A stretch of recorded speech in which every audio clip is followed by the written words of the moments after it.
Today's episode is going to be on The Dark Knight. I'm really excited about that. We've been waiting to do The Dark Knight. We've got a lot of requests from it over the time we've been collecting requests from you all. So today we're finally going to be doing The Dark Knight.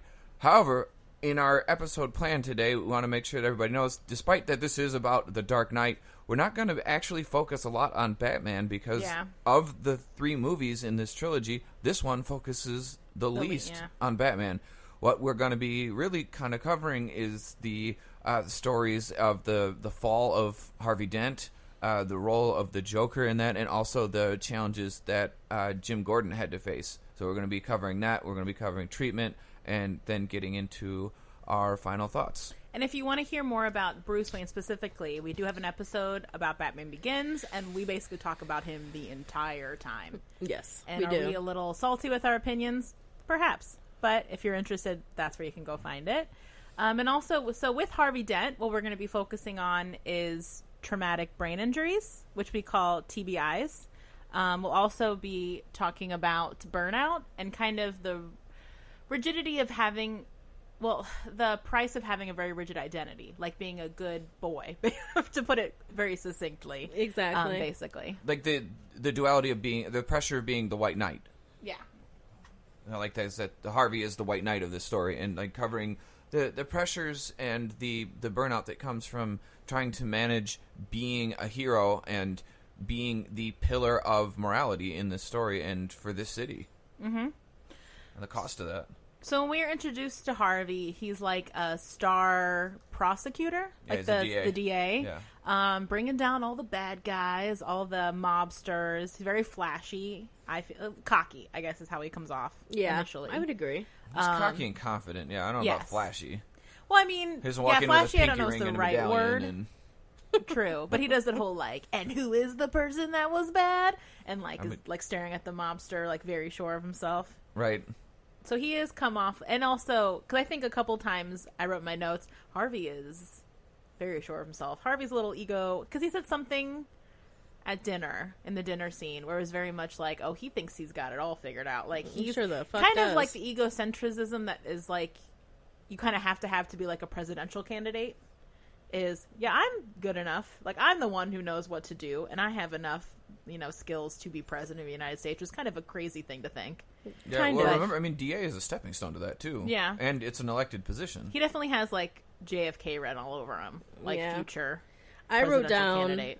down Harvey Dent feels that he is righteous as fuck all the time. I wrote that down because I feel like it goes along with the confidence part and his kind of having to be really sure of himself, especially to want to make these kind of big changes and big sweeping motions to shift how Gotham is the crime there. Are you saying you don't believe in Harvey Dent?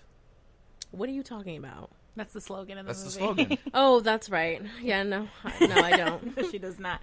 And I think, and he's very much painted as the good boy, like you said, like the White Knight. Like, we believe in Harvey Dent. Like, his pictures everywhere. That slogan, that how he's gonna bring down the mob. Everyone in this movie is so, this whole movie is very black and white. Like, there are good guys and there are bad guys. And Batman is a quote unquote dark Knight. And do you see what you did there? I hated myself as immediately as it exited my mouth.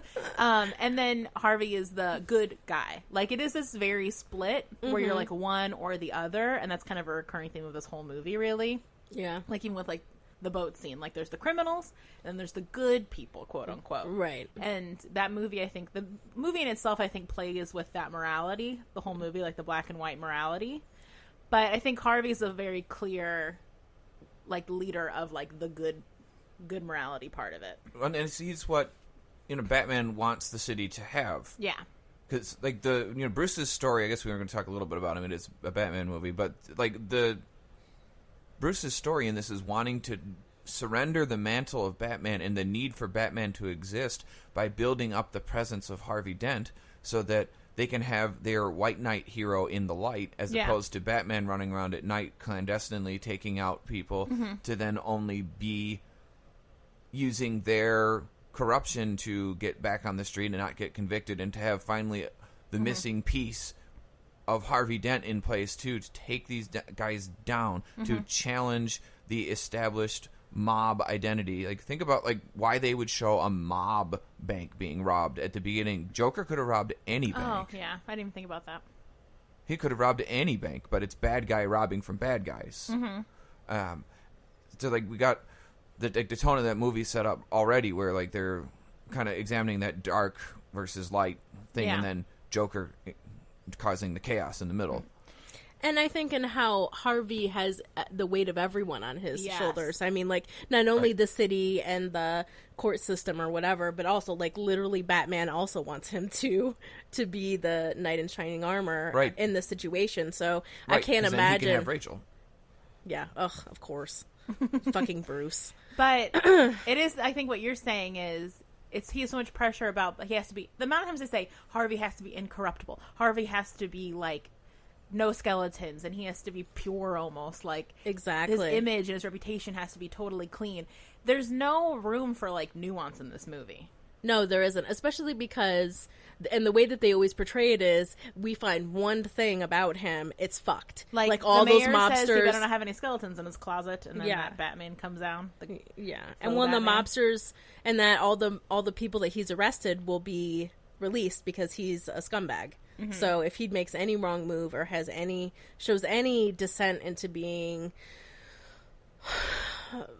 a Bad guy. bad guy, I mean, but I do feel don't like- know. Anything improper, like Yeah, there but we I go. do feel like this movie is like just binary in terms of like you're good or you're bad. Like, so I think we'll probably use both those words a lot in Yeah. this episode. Yeah, Yeah. And, but it's also like the thing that like a lot of like the police and public servants have to deal with is that like you have to be so incorruptible and not make a mistake, because if you do one thing wrong, then the criminal gets away on a technicality. Sure. You know, and like that's kind of part of like the the binary nature of what this movie is portraying is like you have to be this impossible symbol in order to do things. And what sucks about that, accomplish good things. and what sucks about that is that leaves no wiggle room to be a real human being. Like Harvey, like is under this amazing pressure to be perfect, and I think this movie appropriately demonstrates how that pressure starts eating away at him. Yes. Even though he is very like stalwart in a lot of ways, the whole movie, like very until like the accident, we are seeing like the burnout appear of one. I feel like he works constantly. Yeah, He's sure. even dating someone that he works with, so I'm sure and I feel like him and Rachel seem like the types of people that talk about business constantly, like at dinner and at home. They're always talking about work and they probably work like 100 hours a week each, and then bring it home with them. I mean, attorneys are under immense pressure to Yeah. do that as is. Yeah. So I'm sure you're right, especially to be the DA. And they're trying to build these RICO cases that are like such huge cases. And I think in just the way that in the movie, the way that all the scenes are, everybody's always at work. Like this is a nonstop. Like she's at the office, turning from the courtroom to back to the office. Like it very rarely are they ever like. I don't even think we ever see them at home together. They have the one dinner No, scene we don't see with their home. Bruce and the ballerina, and that's Oh, but that's out. But that's out though. Yeah, and even then they're talking about Yeah. symbolism and Yeah. politics and Batman and being the good guy versus the bad guy Yeah. and like work. And so, but we see him though, starting to buckle. Like before he even like gets injured and becomes like Two-Face, if we're gonna think of it like that, he kidnaps that henchman from Joker, and he starts to interrogate him and like threatens to torture him. I know he wasn't really gonna do it because he played the trick with the coin, but like his intention was still to be torture. very cruel. Yeah. It's still torture. Well, and it's Psychological. still kidnapping, and he held a gun to his head. Like, it's still Yeah. traumatic, and still not something that a DA should be doing, clearly. It's still aggravated battery and probably torture Yeah. in a charge. Yeah. And then I would say even him collaborating with Batman is a sign of maybe pressure. You know, that because in the very, very beginning, he's very much like, I do things by the book. I don't have any wiggle room. I'm like, you have to do things like him and Gordon get in that argument in one of the first scenes about like, he accuses Jim of being kind of too gray. Mm-hmm. And then and then by the middle of the movie, he's working with Batman too to get his needs met Yep. for his justice. Because I think the pressure of putting all these mobsters away. Right, and the other things we see with Harvey and like struggling with this burnout is we learn from him that in his story he's been with internal affairs before he was a DA, and internal affairs is the division that investigates the police. Right. So that's their job. They investigate the complaints against the police, and he's been doing that, and he's been trying to root out corruption within the police. And we know that he's socially isolated from the conversations he has with Jim and with the mayor about it. Mm-hmm. You know, because even the mayor sits him down and is like, "Are you ready for this? Yeah, You better be, because they're all coming for you now."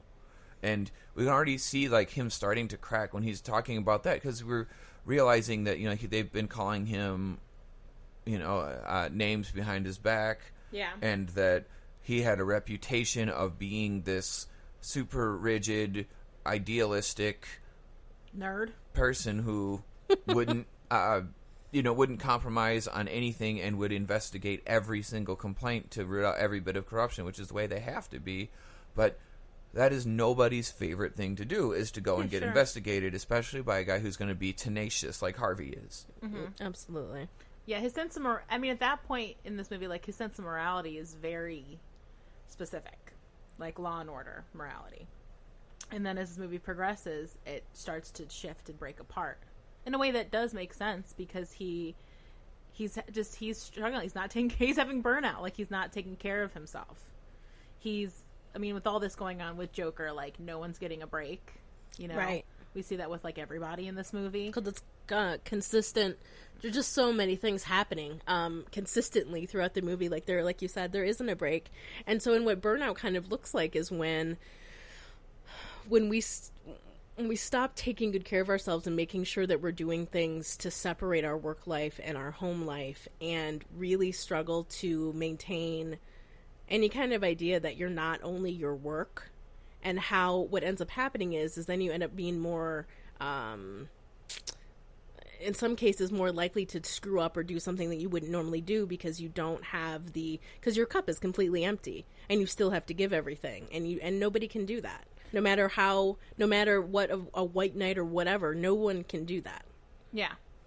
And he does what you usually see happen is you snap, like, in some capacity, or you make a big mistake. Right. And I think he's just starting to snap because he's at the end of his rope. And not only is he at the end of his rope because he's just burnt out and no self-care, but then also he can't be a vulnerable person because he has to be this symbol as well. Right. And so there's also that part of it too. Like, he seems like he kind of can be with Rachel, but, like, probably because, like you said, Ben, because of what his reputation has been within his work, I'm sure he doesn't have any friends via work. You know what I mean? And we don't really see anyone in his personal life, besides Rachel. And that's all business, too, in a lot of ways.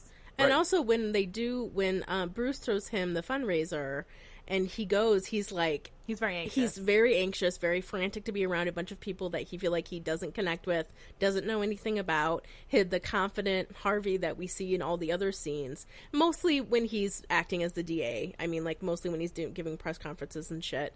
But that when he is at that party with people that he doesn't feel connected to, he is very anxious and doesn't want to be separated from Rachel, and almost seemingly has a hard time even having regular fucking conversations with people, because I think he just doesn't know, which is so odd in some ways, because it seems like for someone who has to be so confident, especially because it is an elected position that he has, that going to a fundraiser where you kind of have to, like, pat yourself on the back a bunch, like, he seemed pretty fucking capable of doing that in the beginning of the movie. And then when they get to that part, he's just like, yeah, I guess I'm okay. Like, he's very unsure of himself, which is very just interesting and a little bit odd, actually. I don't think it's odd personally, but I do think it's an interesting note on his character. You know, like, it's that what you see with him is that people get into roles that they're comfortable with. That's what I was thinking. Like, when you're not balanced, right? Yeah. Like, or if you're not balanced, or if his identity is so firm and set as Harvey Dent, the White Knight of Gotham, but not as Harvey Dent, the person. Yes. And when he has to interact with people at a fundraiser, you have to interact with people on an interpersonal level where he has probably not had a lot of success in his life. he's very good at focusing on task-oriented things, on his actions, on things he needs to take, but to actually interact and connect with people and to be himself, we see a lot of facial expressions and expressed emotions in private moments between him and Rachel that kind of indicate that he's not actually that confident. He's very confident in how to be D.A. Harvey Dent, but to just be himself seems like he has a lot of more introverted tendencies and isn't super comfortable being out in public as himself.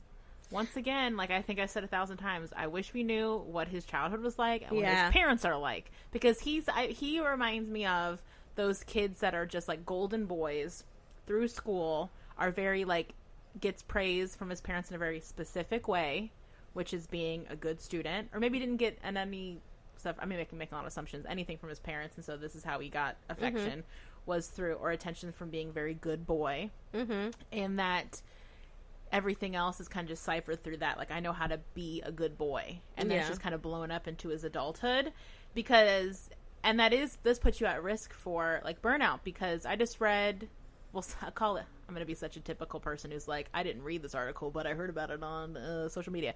A colleague, an old like a ex-colleague of mine when I lived in Ohio, just posted an Instagram story. She's a therapist as well, about a Huffington Post article recently that said that kids that go to prestigious schools with high pressure academics are now being considered as at risk for mental health issues as kids that are in like poverty situations, because of the pressure and the rigidity that's placed on them, and the way that I think Harvey experiences, which is I have to be perfect or I won't, or I can't continue, basically.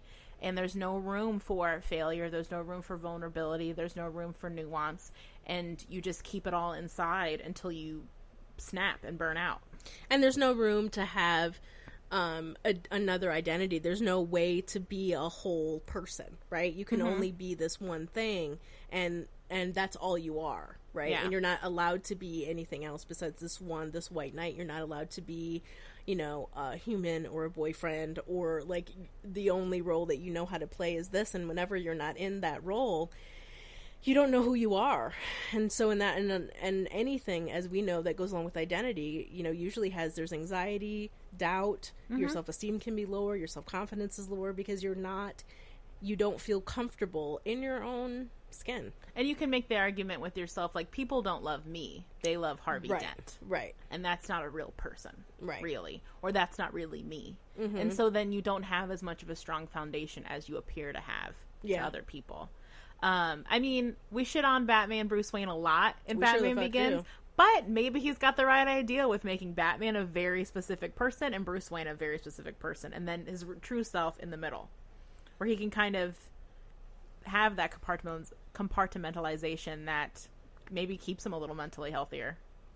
Yeah, and we see some more of that in this movie, is where he's recognizing that he has to take on the role of being the Dark Knight now, like where they can't let the Joker win. Yeah. And the only way to do that is by sacrificing the character of Batman.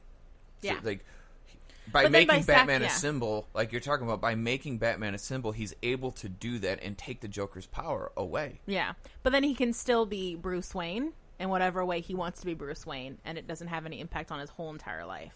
Correct. Whereas Harvey, it's his whole life. Yeah, which is where Harvey Dent. Which is where he can then throw a fundraiser for this guy to then help him in all the ways that he can to be able to be the white knight that he wants and needs him to be. Yeah. And also so he can take his girlfriend. Oh, Bruce Wayne. I mean, she facilitates that a little bit. That's not I just don't like Bruce. when she kisses him. Not to get into final thoughts, but when she kisses Bruce Wayne, yeah, that I feels was like a real. What's she doing here? Yeah, that feels like a dick move. And also, I mean, even that conversation on the roof at the fundraiser, even that conversation was definitely out of bounds. She's really leading two horses. You know what I mean? Yeah, it totally is. She sure the fuck is. But you know what though? I mean, this is really getting off on a tangent, but I feel like this movie, which might just be like a product of the storytelling, no offense, Mr. Nolan, I was like, are they dating? Like, I feel like her and Harvey's relationship is very odd. They're And living that's- together. But it's like, I was like, but they don't seem together until like all of a sudden they're like almost engaged. And I was like, oh, okay. Yeah, because we see them mostly in the context of working together. Yep. And that mostly what they talk about is work, and that she very rarely talks romantically to him. He talks romantically to her on a pretty consistent basis. It's pretty fucking clear that he wants to marry her. I mean, and so I think that but I agree with you. I felt like there was much more of a pull in a romantic way with Bruce than there is with Harvey. Yeah, it seems almost like the relationship with Harvey is a matter of convenience. Yeah. And I think Harvey is what she thinks she wants. How much does she love Harvey and how much does she love Harvey Dent? You know what I mean? I know that's right. Because Right. she really wants Bruce Wayne. Yeah, she does. So let's talk about the fall of Harvey, because when Yeah. Harvey becomes Two-Face. Yes. we Quite s- literally. Quite literally. But, I mean, that's always been the story of Two-Face is always that he's always gone from being Harvey Dent, basically, I know we said it 100 times today, but like the White Knight of Gotham, Yeah. he's gone from being a symbol to getting torn down one way or another, with his face getting either burned by chemicals or fire, or something happens that like burns half his face, and he goes from having that coin, which is like a symbol of like him having that only one identity of. It's like his little grounding object, too. It's his grounding object, but also like think about the symbolism of having two head signs. He has no tails. Exactly. Yeah, he has no dark side. I and make then my it own gets- luck.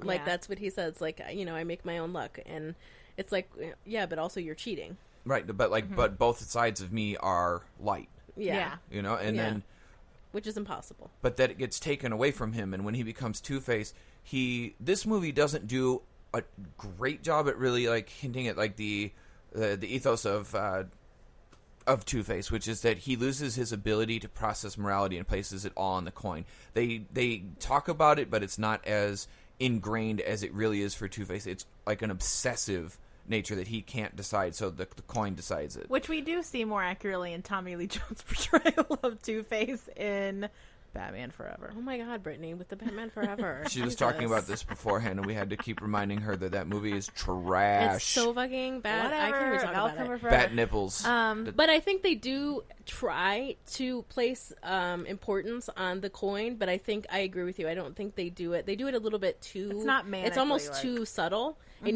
But because by the end he is using that. That's like how he's making decisions. But I agree with you that they don't make it clear that that's the only way he will make decisions. He won't do anything else besides that. Right, because Because he feels like it's fucked. Like it doesn't matter what happens because he's not. He doesn't know who he is anymore, really. right. I mean, like he goes through the speech of everything's unbalanced chance. It's Yeah. fair, 50-50. But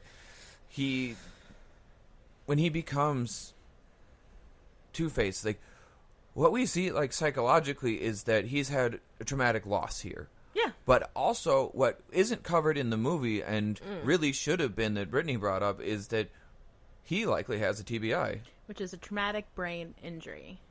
But we call it TBI for short. And so that's when you get, hit on the head, and to differing severities. Yes. I mean, I know his literal half of his face has been blown off, but so I'm assuming he has a TBI based on that. I mean, he's got a fully out eyeball, so Yeah. if he hasn't, and It's who a lot. knows how that's impacting him. But so a traumatic brain injury can be something that can cause someone who's very mentally well to have mental illness, mental health diagnosis symptoms. Yes. And so that is one of the few things that can happen to you where you can be perfectly sound, get hit on the head, and then you can have severe mental health symptoms. And they can be in varying degrees, just depending on the severity of your head injury, and they can last for several weeks to several months, and then they can have an impact on you moving forward, because that in itself, like having symptoms all of a sudden of mental health symptoms, can in itself be so... I don't want to say traumatizing, but can be can throw you off your kilter enough that like it will impact you from here on out. So, just to do a brief rundown of the Mayo Clinic's symptoms of a traumatic brain injury, they have really good Like, cognitively, it's what you think of when you think of people getting knocked in the head like in soap operas. Amnesia, difficulty concentrating, difficulty thinking and understanding, stuff like that. But behaviorally, you can see abnormal laughing and crying, which we see here. Like, he gets, like, manic laughter. Aggression, obviously we see here. Impulsivity, yes, of course. Irritability, yeah. Lack of restraint, 100%. And or persistent repetition of words or actions, which you could say flipping the coin. Yeah, absolutely. And then also with mood, anger, anxiety, apathy, which you could connect to all of a sudden his lack of morality, and loneliness, which I thought was very interesting because the amount of times he says, this is where my family died, or like talks about losing Rachel. Yeah. Like, I get it. She was his, like, well, thought of as like his future family because he wanted to marry her, and I'm sure but like the way that he inflates it, like he compares losing her to killing Jim Gordon's entire family, including his children. And that's such an inflated perspective. Yeah. That I think connotes more of the TBI. Absolutely. And so we're seeing like almost all of those with him, you know, is just all that anger stuff, all the like the rationality, like irrationality stuff, like all of that. I think he fits a TBI to a T. Yeah. But we don't see him get his head directly hit. So where's the TBI come from? He got fucking exploded, bro. He got exploded. Oh, explosions. I didn't bring that up to count you. I bring that up because I think it's important to mention, like, that in movies, the something that just becomes lost and is that when explosions happen, there's a concussive force that goes out. And this is something that happens to our soldiers, and I feel like you bringing this up like is a great like to awareness because people don't seem to understand that when you're around an explosion, it's not like fucking movies where you can jump in a bathtub and that you'll be able to avoid and have no effect. Your brain could get injured internally from the force of the concussive waves alone, and if they're over 100 G's, you're dead. Every time you get your bell rung, there's a chance that it can have an impact on your mental health. And also, and you guys can correct me if I'm wrong, but also can't the symptoms from having that extend longer than a couple of months? Like, isn't it something that, if it's happened enough times that it's kind of like a chronic? It can be permanent. Well, there's the CTE thing. I don't know the full term for it, but that's chronic the thing. Traumatic encephalitis? But that's what they're looking into for, like, NFL players and, like, athletes who get concussions a lot. Yeah. And how it has a long-term impact on their mental health functioning. Yeah. Yeah, it literally changes the structure of the brain. Yeah. And so, like, that, you could argue that is, like, chronic TBIs. Yeah. You know, chronic multiple TBIs. I mean, it chronic is. symptoms It from is. it. Yeah. And so... I just wanted to point that out. Sure. Because it's definitely something that, again, knowing some people who are in the military, myself as well, knowing that is something that can be a permanent change, that's something that you have to struggle with for the rest of your life. Yeah, because, I mean, some people... I mean, then you combine that with the PTSD element. Absolutely. Which obviously Harvey is having, plus like these examples we're giving of like soldiers and things like that. Yeah. Like he's lost his girlfriend, he's lost his place in society, kind of. He's also lost half of his fucking face. You know what I mean? And the rest of his body too. And he listened to her die. Yeah, rough stuff. So, I mean, like, not only is she dead, but he also heard it happening. And knew it was happening once. And was also afraid for his life when it was happening because he had fallen over and the gasoline was running by his face. He probably almost could have just drowned in that alone. And he was probably high. Oh, yeah, that's a good point. From the gasoline, because he was just laying and, like, there was nowhere to go. In, like, a helpless position. So it's also... I'm sure there's a big portion of it survivor's guilt as well because he lived and not Rachel. A lot of blame being thrown around, blaming himself for being helpless, especially when he is used to being in a position of power or like. And I think that also can be the price of having a very rigid identity or making all the good choices. And then when something really bad happens to you, it can feel like, how dare this happen? I've done everything right, and then this happens to me. Like, life and the universe has done me dirty. Yep. And I can't get over that. Which then his idea of unbalanced chance comes in, right? Because everything's fucked. Nothing matters. Like, I didn't make any mistakes. I did everything. I sacrificed my life, my full, like, being a balanced person, my social life, my self-care, like my full-blown identity to be this person in Gotham and to be a good boy and to save all and to of get you. my rewards. Yes. And now I've lost everything, so fuck all you guys, and I'm about to rain terror upon everybody. Yeah. Out of a sense of injustice. But he only is raining terror on specific people who have wronged him. Yeah, which makes sense in that narrative.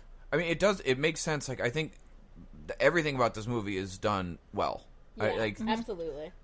But I thought that, you know, like, I know there's so much focus on Batman and the Joker that as I watched this again, I was like, our episode's not going to be about Batman and the Joker. Same. It's going to be about Harvey Dent. I mean, me and Hannah watched together, and we talked mostly about Harvey, and most of my notes were about Harvey. Same.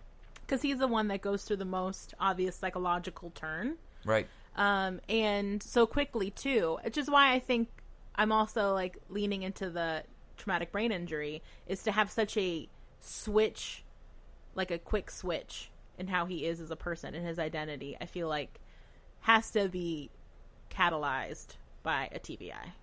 I don't think that is off at all. Yeah. You know, like, the TBI combined with the massive traumas. And the psychosocial factors, I think just is like a perfect soup of that made Two-Face. Yeah. Yeah, exactly. I totally agree. And then, like, watching him, like, hit that point at the end where he, like, even goes after children. Like, he has a gun to a kid's head. Like, that's wild.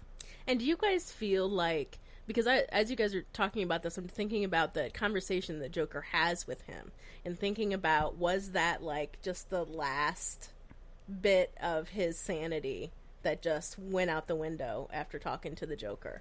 Well, the Joker he manipulated that, because I Right. don't believe for a fucking second the Joker is just a dog chasing cars. He doesn't just do things. He's 10 steps ahead of everybody. He's not. Yes, I said that to Brittany when we were watching it. Anyway, go ahead. Sorry. He's not a dog chasing cars. Like, What? Yeah. he's not. And I think that He mapped the fucking road. Like, he's the guy who's already knows what's going to happen and already has a plan for everything. right. So should we slide into talking about Joker then? I mean, we can, but, like, looking at this, like, that interaction, I think that scene Yes. with Joker and Harvey, like, of, like, 2 or 3 scenes where he won an Oscar, Yeah. like, it was that one. Yes. It was the scene in the interrogation with Batman. Yes. And the mobster scene? No. No. I think it was that, and then it was the scene in the party. Oh, yeah. Yeah. Where he so terrified Michael Caine that he forgot his lines. Well, when he's gripping her face, Rachel's face, and he's giving his little speech. Yeah, that's the party. Yeah, that's very good. Yeah, but, like, when you this conversation between Harvey and the Joker, I think Hannah's right, is, like, he knew exactly which buttons to turn, because Harvey had it set on him, and he's the one that unleashed the monster that became Two-Face by letting out, like, me? Yeah. Me? Like, I just do things. Oh like, my God. that speech Yeah, absolutely. Yeah. is he... Because then it It's spits not- in Harvey's face in terms of, like, Right. it doesn't mean anything to me, but it means everything to you. Like, that's always, like, the best, like, way The to most fuck with somebody. manipulative thing that Is to you be like, can I say. can care less, but it means everything to you. Like, that's so infuriating. Right. Yeah. That's where he turned Two-Face loose, by throwing all the morality, like, really, like, that's like turning the knife. Absolutely. That was his moment of turning the knife, of accomplishing his goal of corrupting Harvey, because he flipped him at that point. I think Harvey would have been perfectly content shooting the Joker at that point. Yeah. But when the Joker showed it, he didn't care. And that he was going, like, you know, like, I don't care about anything. I just destroy things. Like, I just create chaos. I am an agent of chaos. Yeah. And once, like, Harvey realized, like, how impossible his entire life's mission has been, and how it can be torn down by one person who just doesn't care about any of it, that's when he loses it. I mean, you have a rigid identity. You're fucked. Somebody comes in and puts all those things on you on top of the things that have already happened. Because I if you're already- don't see yeah. any way that Harvey Dent came out of that conversation not creating the villain known as Two-Face. Well, I mean, when you have to go, when you're that rigid with who you are, you only know how to be rigid with another identity as well. So it makes sense Exactly. that he'd go from being the good boy to, like, right into, like, an evil man. Yeah. Because there's no nuance with Harvey. Right. Yeah. So let's move on into the Joker now. I think we covered Harvey pretty well. Let's talk about the Joker. Well, in this movie, we don't have really any backstory. None. So we're working off of what we're seeing in front of us. I mean, he gives those 3 wacky stories, which are... One of them might be true. I don't know. He obviously has scars on his face, so something happened to him. You know, whether he did that to himself or someone did to him. Like, he clearly... I feel like he did it to himself. But... I doubt it. This Joker, I doubt it. Okay. Anyway, go ahead, Brittany. So I think Ben brought up a good thing before we started rolling, which is he's clearly a victim of some sort of trauma. Absolutely. Because of those scars on his face. Even if he gave them to himself, like, that is traumatic. Yeah. And from a place of something deeply disturbing happening to him, that he would cut up his own face like that. Mm-hmm. And, you know, give up his entire identity and live a life of existing to be an anarchist. Mm-hmm. You know, like, when people kind of map out the different Jokers and the different actors that they play, because with Joker coming out, there's a lot of different stuff out there that, like, people are putting together all the people that have played the Joker, like they do with all the mobster pictures that were, like, popular in the early 2000s. Like, look, here's all the mobsters from all the movies. But they're doing that with Joker, and they're kind of classifying them, like Cesar Romero, the clown, because his Joker was a clown. Yeah. Then you got Jack Nicholson, the mobster. Mm-hmm. Heath Ledger, the anarchist. Yeah. And then they Jared Leto, the gangster. Oh, God.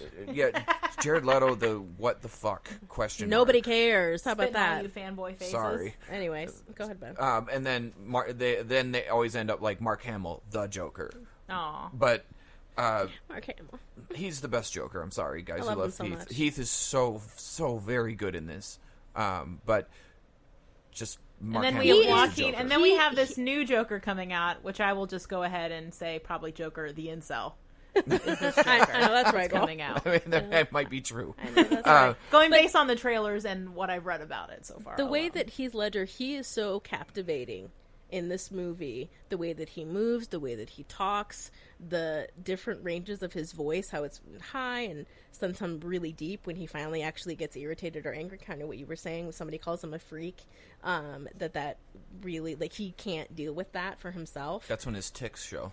Exactly. So Heath Ledger does an amazing job as this form of the Joker, and personally, I think he's the best one, but I don't know Mark Hamill is the Joker.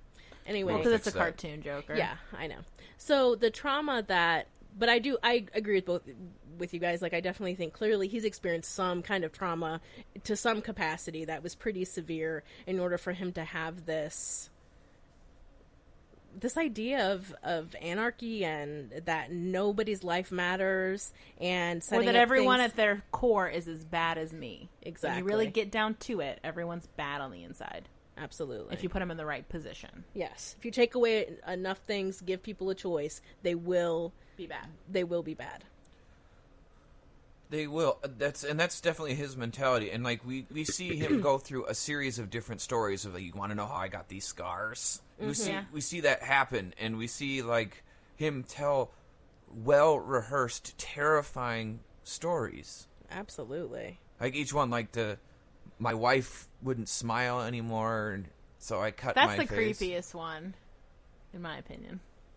The dad one freaks me out the most. That's true. Right, What was when the he third goes, one? Why so serious? Yes, that everyone just loves to do. Yeah, they sure the fuck do. Like me. Yeah. And also, I think, like one of you said earlier, he's very triggered by being called a freak. Like, that's the only time you kind of see him sort of lose his composure. Freak or crazy? Freak or crazy. Either So, I one, mean, like, so that insinuates that he's heard that before and been called that before, and that's a trigger point for him. Yeah, it's a huge trigger point because you what you see in his face, you see it in the first scene with him with the mobsters, right at the beginning of the movie, when they go This freak in a suit or something. they or you're crazy, and he's like, no, I'm not, and like he gets his tics, like he starts twitching in his face, and that's the first time you see that like tongue lick thing. Yeah. It's like in his reaction to that, like you can see in like the excellent acting that Heath Ledger does that pained him, that actually hurt him. Yeah. And so, like, we don't know what's happened to him, but we can assume that is a trigger point for him, that is being called crazy or unwell, and because like the first line we hear the Joker say is, "Whatever doesn't kill you makes you stranger," and he's like embracing that as part of his identity. Mm-hmm. But when he's called crazy, yeah, and he's a very isolated person. You know what I mean? Like, he makes all of his clothes himself. No one knows his real name. Like, he's very, like, no one really knows anything about him. Like, he seems like a pretty isolated person, too, which connotes, like, not a great upbringing or not a great wellness of being. No, and what the interesting things about him, I remember reading an article, I think it was by Patton Oswalt, or Patton Oswalt shared it, and then it got all over, but there was an article circling around not terribly long ago talking about what this Joker likely is, and I honestly agree with it, having met some of these guys, is I think that Joker is likely ex-Special Forces. This Joker. Think about the way he interacts. Like, so this Joker has, and you can find that article. I'll share it to our social media when I find it, so you can read it for yourself rather than us go through in detail something somebody else already put together in a very beautiful way. But the Joker, this one, he is showing military tactical skill. He is knowing where to choke off points of roads in the most tactically advantaged spot. He creates and knows police tactics, incursion tactics. He understands how they're going to think, the SWAT teams are going to think. He knows how to flip all of that on its head. He learns to recognize how to use military weaponry effectively. He also has able to organize and lead people into battles. And then on top of that, he's experienced with both surviving and engaging in interrogations. And like, interrogation training is something that interrogation resistance is something you get trained in if you're likely to be captured or in any kind of situation. And that's, you see that when he's having that conversation with Batman, like you never start with the head. The victim gets all woozy. Yeah. And they don't even feel the next hit. Yeah. And it might explain because the stuff that those guys see and deal with is the worst parts of humanity. Yeah. So then I guess your morality would be skewed, or at least your optimism for the human nature, like human persuasion, you know, like that they're bad. Because, like... Well, and... Go ahead, Ben. Oh, no, go ahead. I was just... Okay. Yeah, go ahead, Hannah. I'll come back. Or that the idea, too, that once you have started this narrative, that it then gets reinforced after...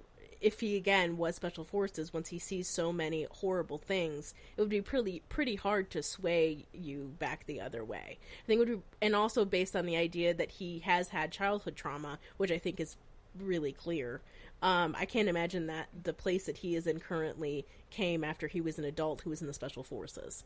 Like, I'm pretty sure that he's had experienced childhood trauma, just kind of like we've all been saying, and then maybe went into this field somehow, and then got all of the negative ideas he has about humans reinforced by being on Special Forces. I can only imagine how hard it would be to have hope in humanity or hope in people in general. I mean, another big component of this is he displays a lot of symptoms of antisocial personality disorder. Yeah. Totally. So there's also the chicken and the egg argument, which is that, like, did he join Special Forces or something like that because he was already antisocial, and it's a good way to get away with doing the things you want to do, like destructive tendencies you have, or just being in that situation where you do such hard things and get exposed to such horrific things bring out his antisocial tendencies, you know? Yeah, and, like, if you've ever encountered those guys, the way that they're trained borders on that. Okay. Anyway, and they, in order to want to put yourself in those situations and be that, you already have to have some degree of different type of personality. Not that those guys have personality disorders, but, like, right, to want to be in those situations that they're going to be in. It puts you in a different class of people that, the success rate of making it through those trainings is pretty low. And when we talk about the personality disorder side of things, like we see in this Joker, like, he has a clear disdain for life. Like, no value, places no value in life, has no regard for consequences, no regard for the impact of others except for how it obtains his goals. Well, it's the ends justify the means mentality. Right. Like property destruction, arson. Like, he likes burning things, he likes destroying things, like blowing things up. like just gunpowder and gasoline. Yeah, like you said, just total disdain for other people, fucking with people just to fuck with people, like just being a troll, basically. Like I wrote, he is the ultimate troll in my notes. Yeah, because a lot of it too is just creating chaos to create chaos. I mean, I get what you're saying. He's too strategic to just be like a dog chasing cars. No, I don't buy that at all. But he does get the thrill of a dog, like chaotic energy, I guess. He does, and like the dog chasing car thing, I believe about him globbing onto Batman. Oh, yeah. That would make sense. I feel like the opening scene of the movie with the robbery, where everybody is killing each other, and the way that he holds his body when he ends up being the last guy, and he just like shoots, gets in, like it's nonchalant as so hell. nonchalant, so like it doesn't faze him at all. It doesn't mean anything. This is just part of the plan. Like that, and not that the other men who do it, because we see a bunch of the different people do it to each other, but that even it feels like their physical response to what they're doing is a little bit different, and his feels so black and white, really. Like it just feels like this is just part of the plan. These people have to die so I can move on to the next part of what I'm going to do. Right, it's a complete callous disregard for them. Absolutely. I mean, and other symptoms are like irresponsibility, manipulativeness, risk-taking behaviors, which we see him do all that stuff. Yep. Tend to lie, break laws, lack of regard for own safety of others. We see that too. Like he doesn't care. Like he puts himself in a lot of dangerous situations. Like he stands in front of the motorcycle and like almost wants Batman to hit him. Like he doesn't really care. Like when Batman even throws him off the building at the very end, he's like laughing. Right, because like in The Dark Knight, the story of this is that Harvey's supposed to be the uncorruptible one, but it's really Bruce who's not corruptible, because Bruce won't break his one rule. And don't kill. Don't kill. And because that rule exists and the Joker is so hell-bent on anarchy, the only thing that he wants in the whole world is for Batman to break that rule. And that becomes his obsession, and why he gets so fixated on Batman, why that speech he gives Batman after he catches him is so important. Like, the "you complete me" speech he gives him, and that, before you, nothing mattered. There was nothing else. Yeah. I couldn't kill you because you're too much fun. And so it becomes his whole game in life he's turned everything else and everyone else on its head. He's turned society on its head. He's turned Harvey. He's turned everything. He's tried to turn regular people, and his big failure is that he can't get the two fairies to blow each other up, and he can't get Bruce to kill him, because he's trying to get Batman to kill him. Yeah, he's trying to break him, like you said. That's when he's like, I want you to do it. I want you to, come on, I want you to do it. When he's chasing him on the Bat-Pod, he wants him to do that publicly in the middle of the street, so that Batman's symbol is ruined. And I wonder, I mean, I'm about to make a big assumption of, like, people who experience antisocial personality disorder, but I wonder if there is because there's such, like, a disregard for so many things, there's just kind of, like, an emptiness in that capacity with connectiveness and meaning, if there's an aimlessness that is kind of hard to deal with, that when Batman shows up, he's like, oh, okay, this is something to do. This is a purpose. I have a goal now that I didn't have before, that I was just kind of like going through this world, and now I have a line, like a point of direction, and that's Batman. Because he kind of like says that, like, I was just kind of like kicking it, and then you showed up, and I was like, okay, now it's time to party. Right, because we know he's been antagonizing the mobsters, because at the end of Batman Begins, we find out he's been robbing banks, and they give his little card right before the movie ends. But even that, he didn't care about money, so it's like he was just almost... It makes me wonder how much of that was him just like, I have got nothing to do, I'm killing time by doing this, and then Batman shows up, and he's like, oh, shit. Now I have a big goal. Right, this is my purpose. Yeah. And, like... a sense of meaning, I guess, is what I mean. Right, and I think he viewed Harvey as a means to an end to get to Batman. But I also think, I mean, and we could also argue, is that a product of his trauma, though, is... He's recreating it. Yeah, recreating it, and also... nobody is good, and I can't, like, what's happened to me, I have to believe that people are bad, in their truest form. Right. Because I've seen, let's say he was military, like I've seen such horrible things, like don't come at done me, them. don't come at me like And people done can them. just be good. People aren't good. Fuck you. Yeah. And I'm going to prove that they're not. And everyone's as bad as me. So kind of validating his own experience in a way too. Right. Like, I wonder, like, if the character, this Joker, was based on, like, some of the guys that returned home from the Black Ops of Vietnam era stuff, where, you know, like, bad shit was done to them, they did bad shit, like, Yeah. because, like, think about, like, the stories that come about, like, how people cracked in that environment. And they go into villages and do horrible things. And right, because they're so angry. Because they don't know, like, if children are attacking you and, like, women are attacking you, you don't know who is what, and then everyone becomes the enemy. Everyone is bad, including me. And there seems to have been, I think that's kind of the basis for this Joker. a big assumption, but there seems to have been a lawlessness that's very specific to the Vietnam War too, like in how soldiers acted, like people taking advantage of the situation and going into villages and like raping and pillaging kind of stuff. Yeah.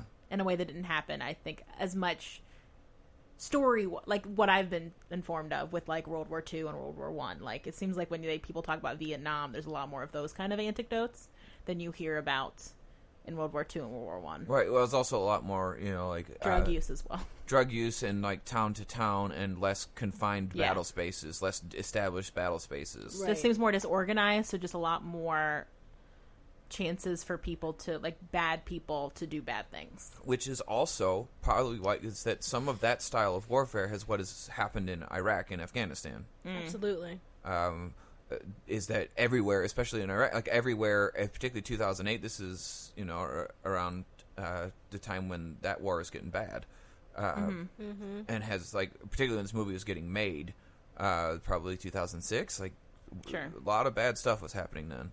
Fall of Fallujah and all that kind of stuff was going on. So we had a lot of this kind of combat going on. So for this to be a topical piece, like talking about like how PTSD might have been looking or what might have been becoming of the American soldiers or the world coalition soldiers and what they were going through, that kind of warfare, and what that might look like in a person who already had a history of trauma and possibly antisocial tendencies already, that you would get this character out of that in some like, because every story has some allegorical components to it that are reflective of some time period or other that the writer chose, and taking from the experiences of war in Vietnam and experiences of war in other times, even in the Civil War, like that kind of behavior happened. There's lots of stories of that, and I just theorize that I think that this Joker comes from that. He's a product of that.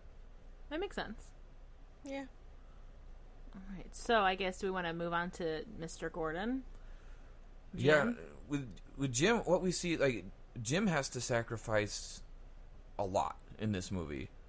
I mean, I think he's the same, which is like morality too. It's like, how gray do I get? How much do I operate in the grayness of society? Like him and Harvey like had that discussion in the beginning where Harvey was kind of like getting in his face about collaborating, and Jim's like, well, we have to, like, dude, we gotta do what we gotta do to like make ends justify the means kind of thing too. Right. Well, we see him go like, I was trying to fight the mob. Yeah.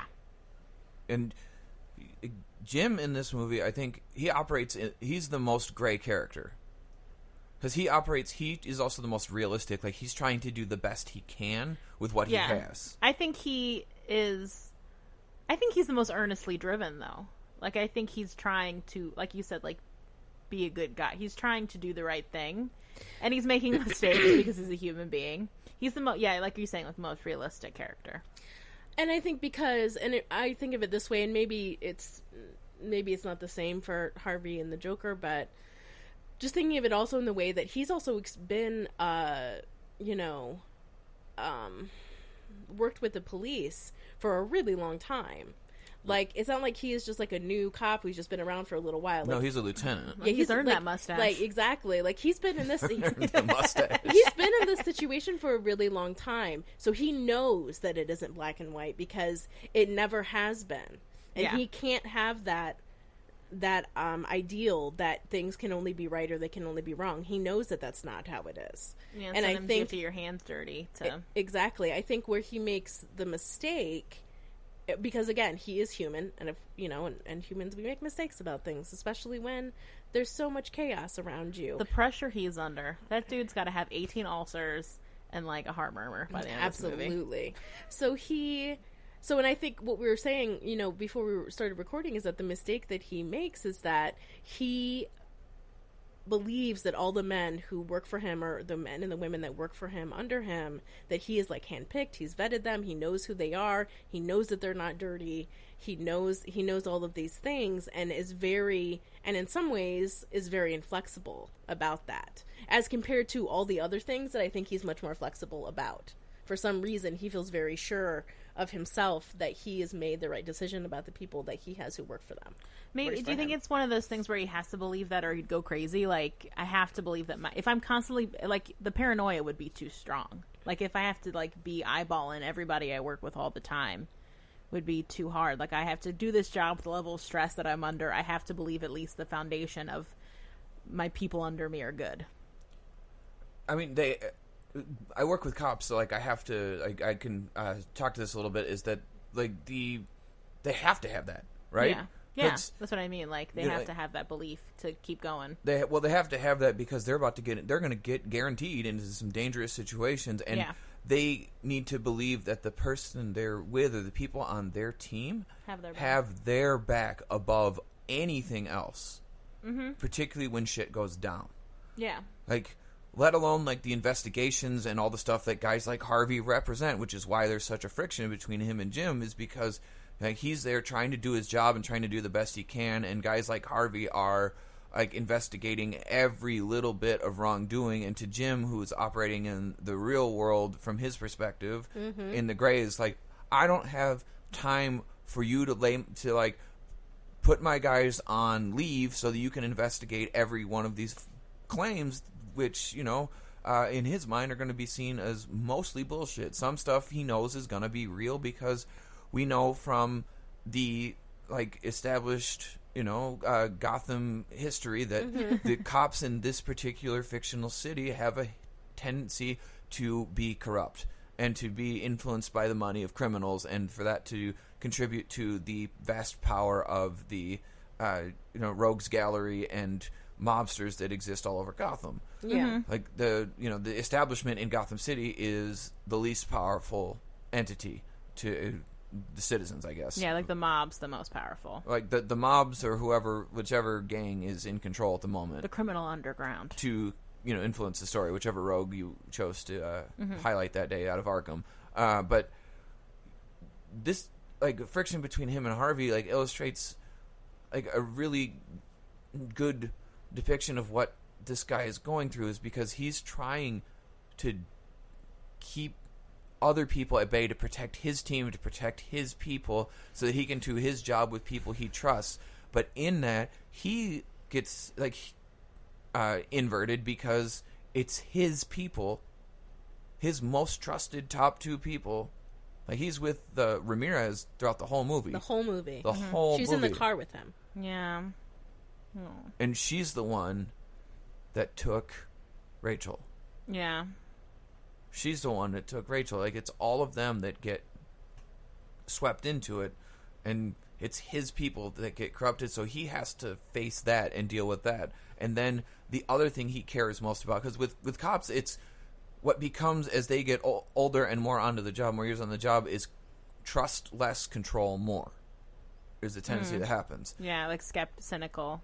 Become more cynical as you get older. Right. Which I think is also a natural tendency, but obviously in this job. I mean, obviously in this job where, he's trying to police this lawless city and be, like, the last sheriff, Like, Jim Gordon has always been that, like, incorruptible character. Right. Like, Commissioner Loeb, like, however we encounter him throughout stories, is always the guy that Jim succeeds, is always, throughout the story, like, always kind of a fishy character. More of a politician. Much more of a politician, like... Whereas Jim's a cop. Yeah. That's how they frame him in these movies. Right. He's a cap. He's a cap. Look at my mustache. He's a cap from Chicago. And also I would say Jim's also more vulnerable because he's the only one really that we've talked about that has a lot of relationships. His relationships to his coworkers, to his kind of the cops that I'm sure he's mentored under him, to his actual family. Like, you know, he's got the most to lose when it comes to his connections to the world. And also is the most socially competent. Yes. He actually has a life outside of his job that he's trying to literally keep alive. But, like, what's the most important thing to Jim? Is keeping his people alive. Yeah. And keeping his people He's safe. He's a good daddy. Right. And, like, not only is he a daddy of his unit as the lieutenant and he's the leader, but then his actual family. Yeah. And to have that get threatened, like the one thing that he works the hardest to protect. Yeah. Still gets threatened, despite all the efforts, despite faking his own death to try to keep them safe and causing them massive amounts of trauma.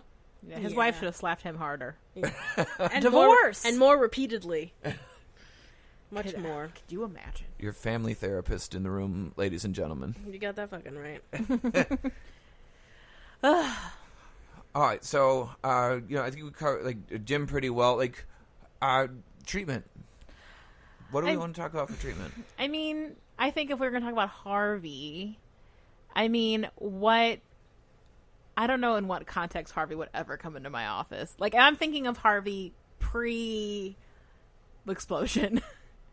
I don't know that he would come no matter where he was. Well, one, because I think he'd be worried that it would get out that he's in therapy and that would tarnish his image. Yeah. Two, I don't think he feels free enough to be vulnerable in therapy. Yeah. Because he has to be... Well, because the stigma of therapy and mental health, and, like, you know, if you go to a therapist, some people still think if you go to a therapist, you must be crazy, and that's, you know, not true horrible. At all. But I think he's someone that I think maybe could snap on the job, and then his boss would be like, you got to go see, like, use your EAP, like, your work paid for, or, like, you know, when they have therapists on staff. Yeah. In the government. And so it's like, you need to go get vetted by the counselor here. Cleared. And then I think the counselor would have discussions with him about, or I would, if I was the counselor, have discussions with him about, like, are you taking care of yourself? Like, where is your self-care? Yeah. An acronym that's sometimes used for self-care is SEEDS, which is sleep, exercise, eating, doctor's orders, which is like taking medicine, and self-care. And so as he managing those parts of him, like getting a baseline. I've worked with clients before where I'll say, hey, like in our first sessions, I'll be like, I want you to keep a log of how many of your sleeping and your eating over the next week and bring that in to the next session. And I remember I had one time where someone goes, hey, so I kept that journal and I realized that on Wednesday I didn't eat at all because I was so busy. Happens all running around the time. And so it's like, I think with Harvey, what you need to assess first is, are you taking care of your basic needs? Yeah. Are you eating consistently? What are you eating? Are you only eating fast food because you're at work all the time? Are you skipping meals? Are you getting enough sleep? Are you working too hard? Do you have any hobbies that are just for comfort, joy, and relaxation? I'd say no. When you're with your girlfriend, his chin has been working out. That's it. It's fierce. It's been doing a lot of squats, a lot of glute work. His chin. And when you're with your girlfriend, are you guys only talking about work? Like, maybe bring her in and say, how can you be a good support for him doing good self-care? Like, can you help him, like, talk about something other than work when you're together? Can you encourage self-care activities together, just like fucking watching TV or reading a book, and a book that has nothing to do with the law or anything like that? And I could imagine this would be very uncomfortable for Harvey, and that for the first times he does it, it might have the counter effect, which is he feels even more anxious because he's not being productive. Because also what I see with people who come from a place of having to be a good boy or a good kid is that they feel like they have to be productive in some capacity every second of every day. Yes, and they have to keep up that work, yes. work, and outsmart, and keep up this image and this identity of, I have to be the best, and in order to be the best, I have to sacrifice all this stuff, and they can't. Workaholics. They can't let it go. I feel like the amount of times that I hear people say productive in my office is like 90%. Like when they're reading, it has to be books that are like learning about something, or even when they're beating themselves up, they're like, oh, but I just, I wasn't productive enough, and it's like, well, hold on a fucking second. Yeah. So you're working 12 hours a day. And it's nonstop. You have to answer emails at home. on your work computer. Oof. And like you don't that's enough productivity for 2 days. I mean, Sounds and like that's my also last like, job. and that's Yeah. also a bad product of current technology. Absolutely. Is that like you can take your home with you so much easily now, and because we have these fucking computers attached to our hands all the time via our phones, there's this accessibility idea now that you should be able to answer emails all the time. Which Yeah. And corporations violate exploit. always. Yes. All the time. And so now I think we're coming across now kind of the Harvey Dents of the world, which is people that feel like they're constantly working or they can't separate from their work, and that if they can do it, they should do it. My phone's in my hand already, so why shouldn't I answer this email? I can. It'll only take me a second. And so I think the idea of like, we don't have he needs better boundaries, which I think we're all sort of losing with technology. Absolutely. And compartmentalizing your work life. I mean, it's work-life balance, which we hear a lot, not as much as we should, but... And it's also like but your job needs to respect that you have work-life balance. And you have to be able, and you have to be very assertive with your work-life balance. So I think with Harvey, it'd be one, getting him to buy in on work-life balance, which I think would be very hard. Yeah. 2, getting him to recognize that if you try these things that I'm suggesting, it's going to increase your anxiety at first.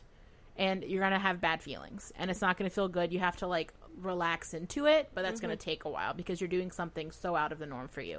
3, it's letting go of this idea that I have to be productive all the time to have my value. That there is value in relaxing. There's value in self-care, There's value in taking a minute and being able to do something else with your life. I feel like even the amount of people that I have currently who don't have a hobby or don't have anything else that they do, and they're like, I don't even know what I would do or like what I like, and Do a puzzle. Exactly. No, so what I usually say is, what did you love to do when you were a kid? Oh, that's a good question. That's what I always do, and I kind of go from there and try to find something that's more like an adult version of what that could be, and also reminding them that just because you have a hobby doesn't mean you have to make money from it. It doesn't have to be a job. Yeah, it can side hustles just also. be something, Ben. It can just be something that you enjoy doing that makes you feel more like yourself. It doesn't have to be a second job. I think that's the other kind of trick that people get played into by, well, I do this and I do this. It's like, yeah, you don't have to make money from any of that shit. Because we're also in the era of side hustles. Like, everyone's got like Etsy stores and Yeah. all these other things. And this idea that you should be self-promoting and like everything should be, it's still the same thing. Like, I need to be productive. Or it needs to be with, like, going 6. like, just do something because you want to do something, and it doesn't have to mean anything besides that you like doing it. Like, joy and comfort for joy and comfort's sake, for relaxation's Exactly. sake. And I think with him, you'd very much need to bring Rachel into it, because she's kind of in a similar boat, and she, I think, needs to support him with slowing down. She would have to.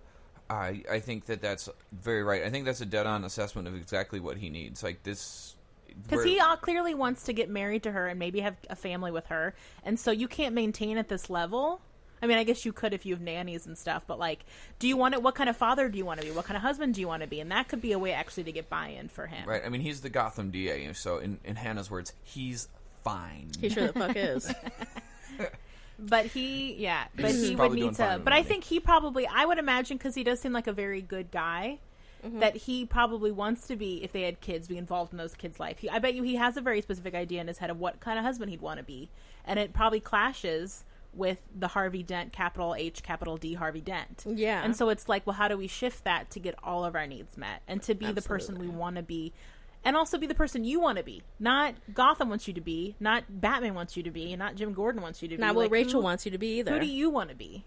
And let go of what you think you had to be.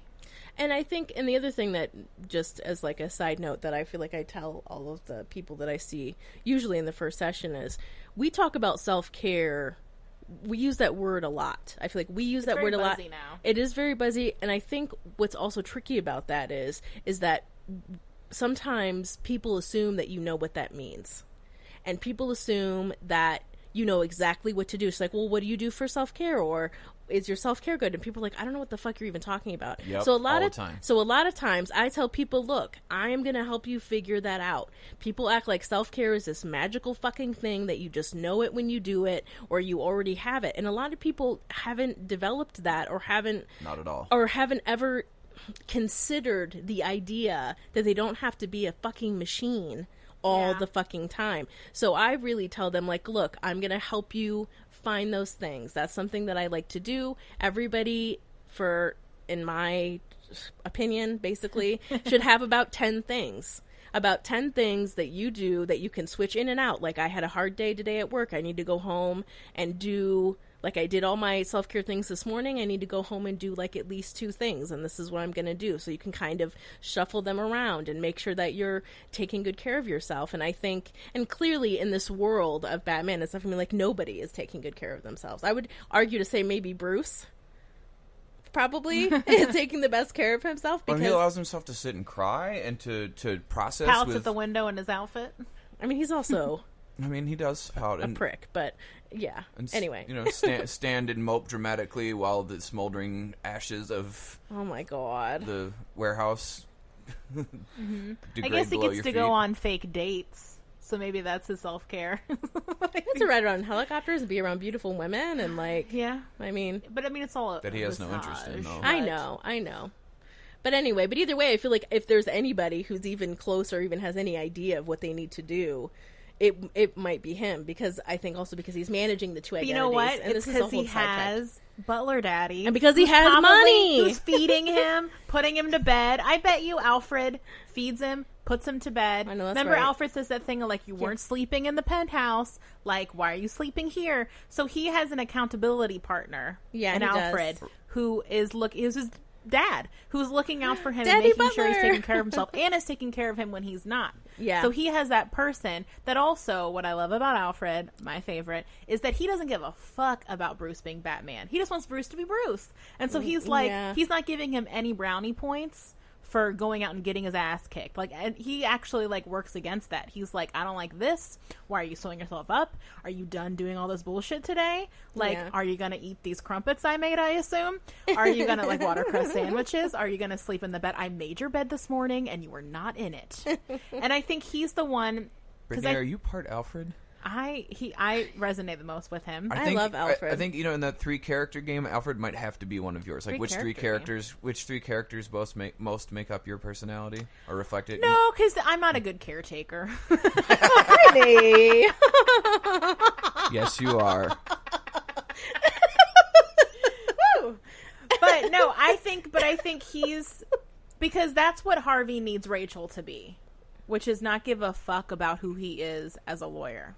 Because I think that's what Jim Gordon has with his wife. She doesn't give a shit about him being commissioner. She wants him to be her husband and the father of her children. Yeah. And so I think you need people in your life who don't care about what you do and just want you to be yourself. And I think Bruce has that with Alfred, like, very insistently. Yes. Like Alfred could give a fuck.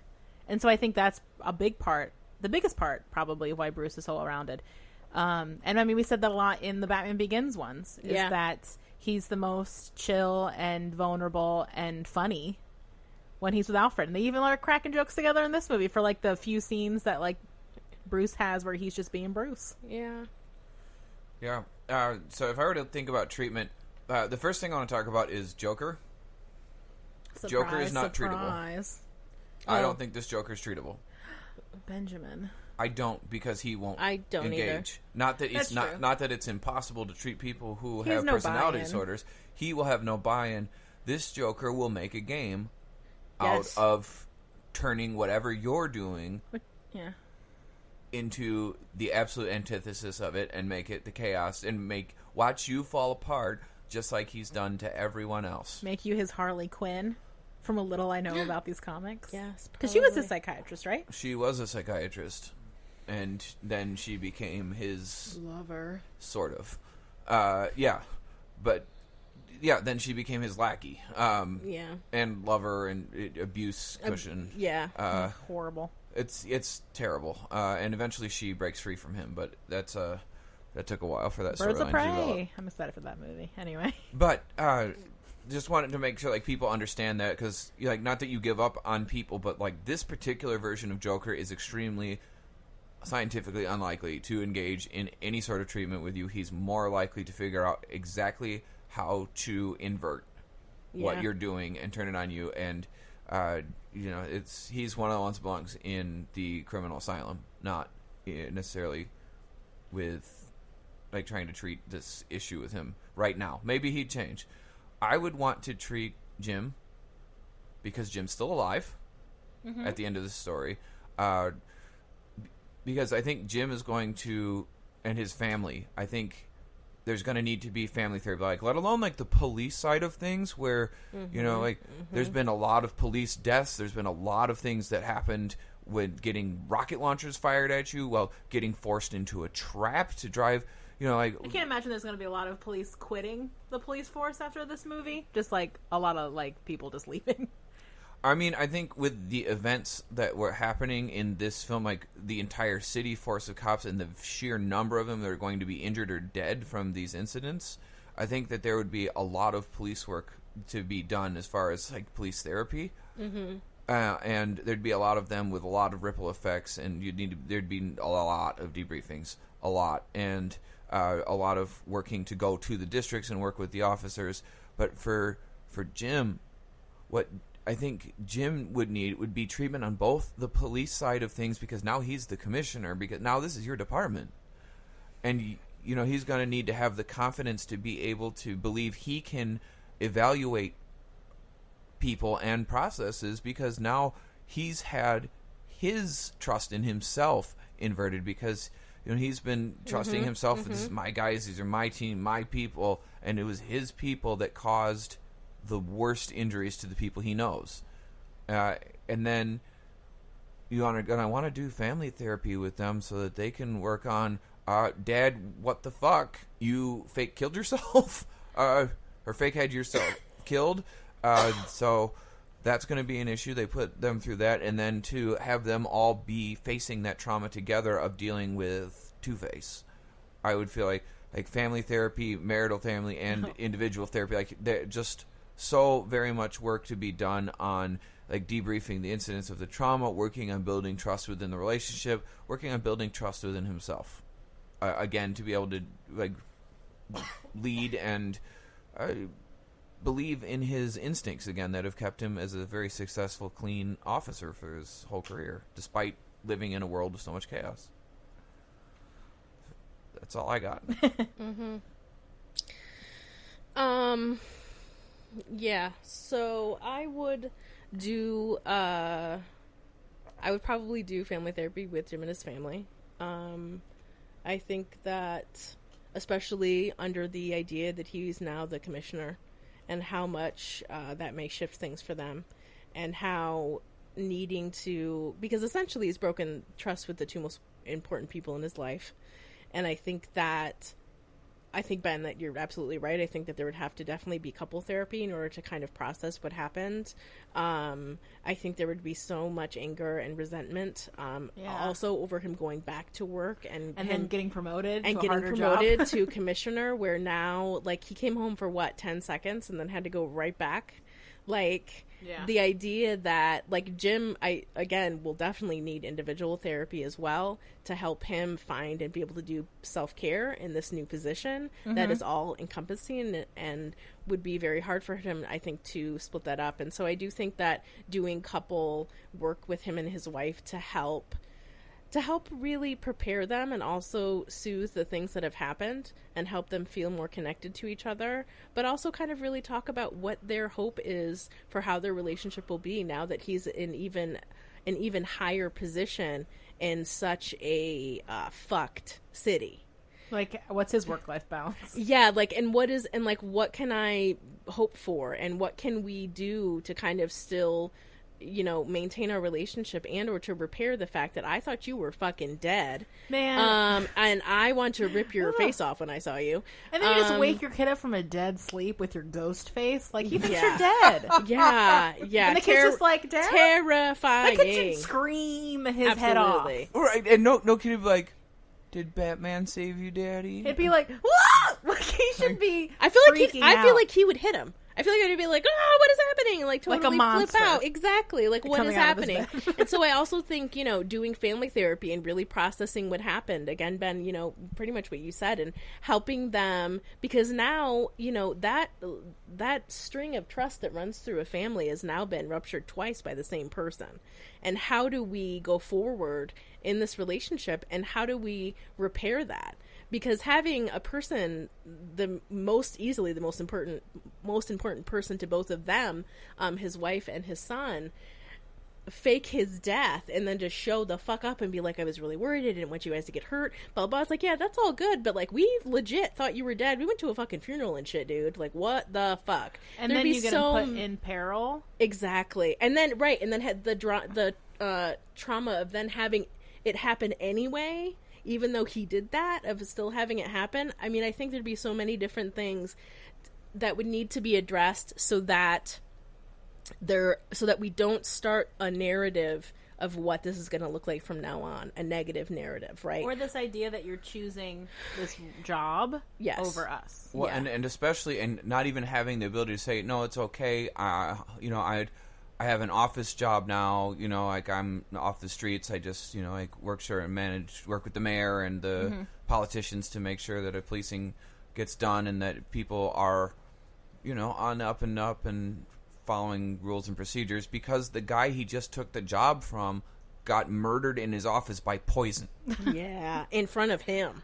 In front of him. So, like, which also, again... Which he failed to stop. Yeah, and also he witnessed that happening. So, I mean, there's so many different parts to this. Like, why would his wife trust him again? And why would his son feel like it was safe to connect with him? And to stay at this job. And, and, like, what does that mean about you? And what does that mean about me? Does that mean that you really don't love me and that you just do whatever the fuck you want to? Because that's kind of what it feels like. So I think it would be...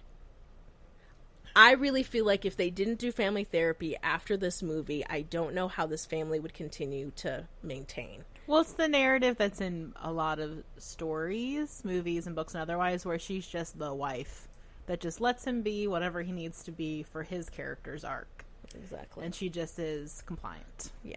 She's not a real person. Yeah. Unfortunately. No, and piggybacking on that a little bit more, how do you repair the relationship with the daughter who now has seen that, allegedly anyway, by the manipulation, that Daddy loves my brother more than me? Oh, because there are two kids. I Because forget. he's gonna hurt There's a son and a daughter. His daughter becomes Batgirl. What? Just so That's you don't know. Clearly Alicia Silverstone. Where the fuck was the daughter AKA at? Alfred's niece. The wife was holding two kids. Yeah, there were two kids. Was I thought it they a were boy both and a boys. girl? I wasn't paying enough attention. Jesus. Me neither. The wife's I name guess. is Barbara. The daughter's name is also Barbara. All right, brag. So final what? thoughts. Final thoughts about the Dark Knight. Final Ben? thoughts that Jim Gordon's daughter becomes Batgirl. Jesus. And then Oracle after she gets paralyzed by the Joker. Well, that's nerd corner. Yeah. Popcorn Shot. psychology. Not necessary. Sorry. Final Which thoughts. spits in the face of Batman I and will Robin. go last. What? Get out. Get out. That's my final thought for Brittany is get out. We'll do that maybe later. We do not talk. No, we will not. Mr. Freeze. Here's all you need to know. It's trash. And Whatever. So final thoughts. I mean, this is a great ass movie.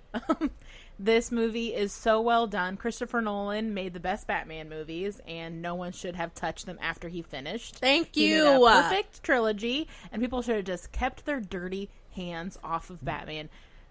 And now we're gonna have what? Edward Cullen as Batman? Congratulations, nerd. Have you won?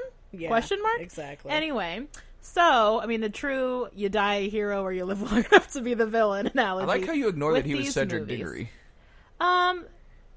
Yeah, but you know, He was Cedric way before he was a fucking vampire. And also, he was young and it's fine. But anyway, this movie is very, very good. It's very, for how long it is, it keeps you Yeah. enthralled the whole time, in my opinion.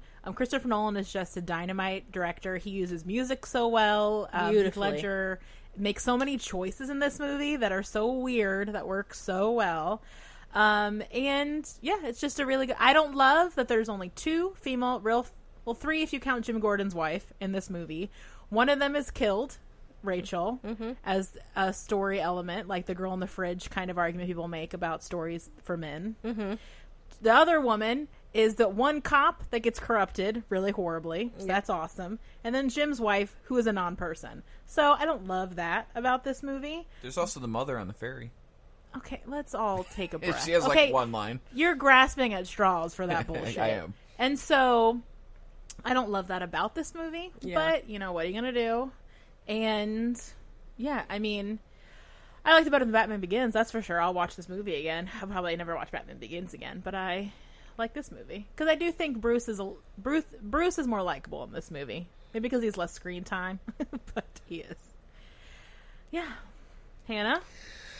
So test. I like The Dark Knight. I hadn't seen it in a while and forgot how much I enjoyed it. So I really like this movie. I think, I really just feel like Heath Ledger does such a good job, playing this character and all the different things that he does. And so I really like the movie, and I'll, definitely watch it again. What? I definitely don't like Batman Begins, and won't ever watch that one again. But this one I really like, and I totally agree with you, Brittany. I think Christopher Nolan is an amazing director, and he did a really beautiful job with these movies. And it's just too bad that people Won't leave it alone? won't leave it the fuck alone. So I don't think we need more stories about rich white men who are like dressing up in costumes and shit. But whatever. I don't think it's going to stop. So, On that note? I'm done. Those are my final thoughts. So on a more positive note than going back to rich white men in costumes, I love The Dark Knight. I love this movie. It is one of my top 5 favorites ever. It is so very well done. It's beautifully shot. I live in Chicago. We all live in Chicago, so it's just fun to see your city reimagined into Gotham, and to be able to look at all the places that Batman is going and where these movie scenes are happening. Going like, I walked by there yesterday. Yeah. I drive on Lake Street all the time and see those L structures, that they did the Lamborghini chase in and stuff like that. I see it all the time. And my chiropractor's office was right by the old post office where they did the bank scene. So every time I drive by there, it'd be like, I want to see the buses go out in line, and there's never buses. Go, Batman! Out of your window every time you do it. Yes, I'm like the little kid that becomes Joffrey and just like stare with huge blue eyes. Batman! like little kids our age used to do, like in the sewers, go like, Leonardo! Yeah. Raphael! Yeah, kids definitely used to do that. Yeah, they 100% did. But yeah. I did not. But Okay. I'm lying. Yeah, you are, clearly. Yep.